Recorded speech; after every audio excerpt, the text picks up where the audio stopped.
Hey guys, Drew here over at RevHiker Outdoors, and I've got a bit of a different video for you today. I know my channel is about outdoorsy stuff, but since so many of my subscribers and viewers have requested this video and made comments about the old man mane here, they asked me to do a video, so I figured I would go ahead and do one. I've had a lot of questions on how do I maintain it, how do you get a beard like this. So I want to give you guys a bit of a checklist on some things that you will need to have a great beard. And you might see my assistant come in here, my little daughter's walking around beating stuff up.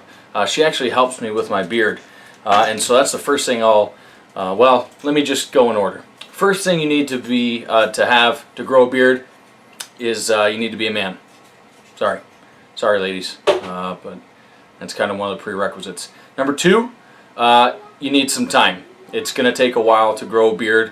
I've been growing mine for a while. I do trim it frequently, so this is not, I keep it in line. I don't, if I just let it grow from the time that I let it start growing out, it'd probably be down to my belt by now. But I do just take my time with it and keep it nice and trimmed, and this is pretty much where I'm going to have it. Next thing you're going to need, aside from the obvious, is you are going to need to take care of it, because there's two types of people that have beards. Some people have beards because they just couldn't care less about doing anything, and they don't want to be bothered with shaving. And their beard, if you guys have ever seen The Hobbit, and you remember Radagast, okay, he had like the bird nest in his hair and the crap was all coming down the side of his head. There are people that have beards like that, and they're just nasty, and they are the flavor savers because they've got a week-old chicken wing hanging out of it, and they don't do a thing to take care of it. And then there's other people that have a beard that want to be clean, they want to be neat, and they do it because they like having a beard, not because it was the easy route. So anyway, here's some stuff that you're going to need if you want the latter. You don't want the bird's nest, you want you want a nice beard. So first thing you're going to need is some form of brush. Now they sell combs that are just for beards, and basically all it is the teeth are farther apart. That's all it is. So I use one of these. It was one of my daughter's little brushes, and the handle broke off, and I said, hey, that'd be good, I can use that. So just keeps everything nice and neat. So you need some form of a brush. Don't go crazy. Some people buy boar's hair brushes and they spend all kinds of money. I just don't see where it's needed. The other thing you're going to need to keep it nice and neat is some form of clippers, or you're going to need a comb with scissors. I generally use some scissors, but I do have a wall clippers set, so I do use both. The clippers, sometimes I'll keep the sides trimmed because I do keep them shorter than the bottom. So anyway, to keep things looking neat, I generally use like a number 8 on the sides, and then the rest is all done with scissors, and including the mustache. So you can just comb it up and experiment it. And if you take a comb, if you grow a beard any length of time, if I comb this out, it would puff way out to the side. So you'll get used to it, but you need something to trim it with. You need something to comb it with to keep it in line. The other thing you're going to need to do is you're going to need to keep it kind of healthy, and more importantly, you need to keep the skin underneath it healthy. Lily, are you singing us a song? What? You're singing everyone a song? No. Okay, all right. Anyway, back to my point. You'll need something like this. Now this is my own concoction, but this is beard oil. This keeps the skin underneath my beard healthy, which keeps the beard healthy, and it helps to soften up this hair.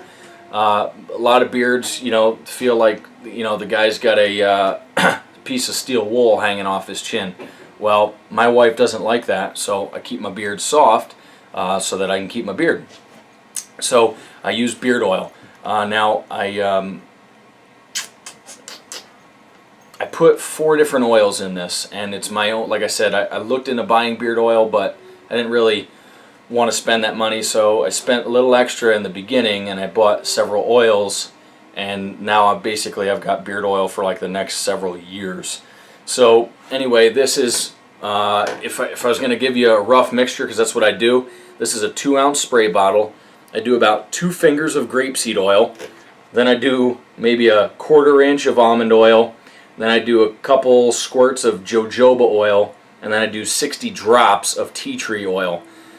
This had a little bit in the bottom, that's why it's a little higher than halfway. But anyway, that's what I use. If you have... You need to go poopies. I'll be right back, guys. And we're back.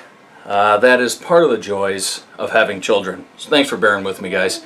I love my kids, and I think that kind of stuff is funny at this point. So anyway, let me close this door.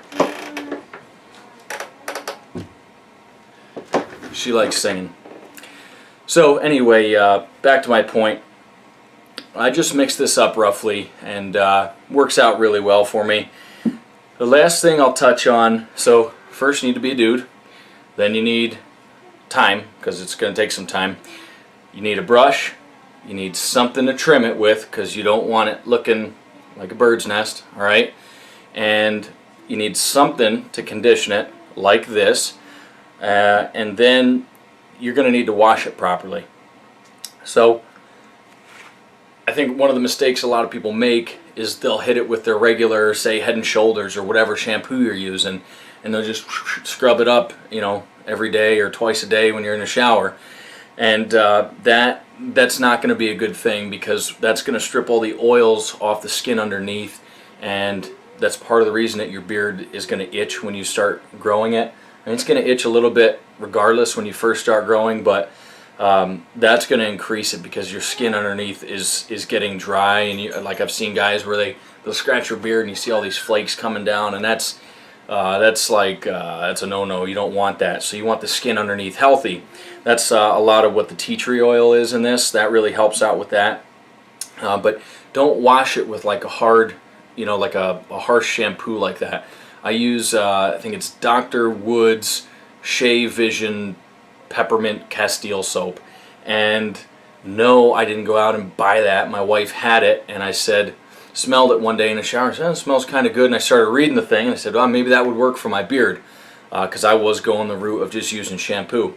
So I use that every other time I shower, or every 3 times, something like that. I don't like wash this with a harsh soap.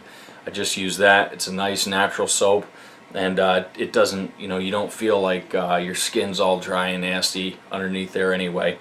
No flakes, no nothing. Beard's nice and clean.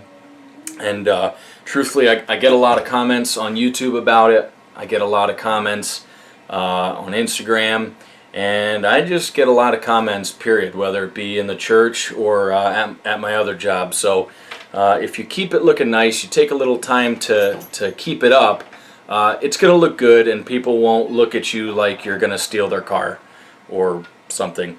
So anyway, guys, that's kind of RevHiker's guide to keeping a mountain man beard. So thanks for watching, guys. Hope this helped, and to all my subscribers who requested this, thank you so much, and hope you enjoy the video. God bless you guys. Have a great day. Don't forget to thumbs up and subscribe.